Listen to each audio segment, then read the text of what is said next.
आता मला शांतपणे सांगा की नेमकं काय घडलं. अहो मी इथे आले होते आणि वरून त्या आजी पडल्या आणि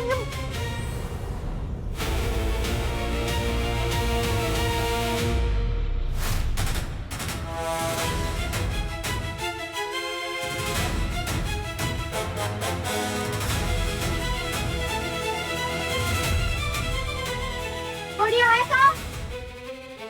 कोणी आहे का इथे?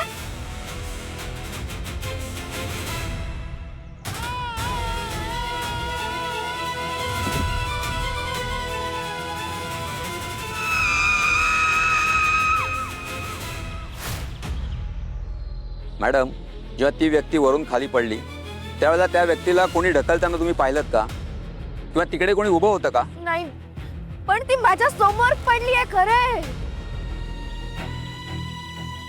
साहेब, आजूबाजूला सगळं पाहिलं पण बॉडी कुठेच सापडली नाही.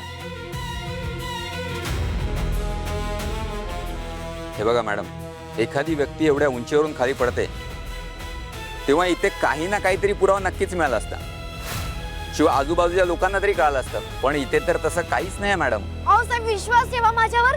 मी स्वतः माझ्या डोळ्यांनी बघितलं. मी नाकाची इथे आग नेऊन बघितलं तर श्वास चालत नव्हता. त्यांचा माझ्या समोर प्राण सोडला त्यांनी. बघा मॅडम, प्लीज शांत व्हा. मला कळते तुम्हाला मोठा धक्का बसलाय. तुमचं नाव काय म्हणालात मॅडम? सौभाग्यवती वृंदा मोहन.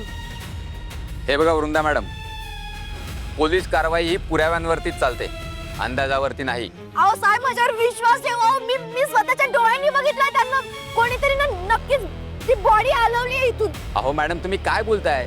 तुमचं तुम्हाला तरी कळतं का? हे बघा मॅडम, सध्या घटनास्थळी कोणताच भौतिक पुरावा नाहीये. फक्त तुमचंच म्हणणं आहे की इथे मृतदेह होता, पण बाकीची परिस्थिती काहीच दर्शवत नाहीये. हे बघा मॅडम, आम्हाला फक्त इतकंच काम आहे का? मुंबई पोलीस म्हणजे तुम्हाला खेळ वाटला का? ठीक आहे मॅडम, तुम्ही म्हणताय तशी आम्ही चौकशी करू. हवालदार, तुम्ही हा एरिया परत चेक करा, CCTV फुटेज चेक करा, आजूबाजूच्या लोकांना विचारा काही माहिती मिळते का, आणि काही कळलं तर लगेच मला कळवा. मॅडम, तुम्हाला मी परत विचारतोय, तुम्हाला खात्री आहे ना तुम्ही जे सांगताय ते खरंच घडलंय म्हणून? अहो हो, मी सांगते ना, मी माझ्या डोळ्यांनी बघितलंय ते सगळं.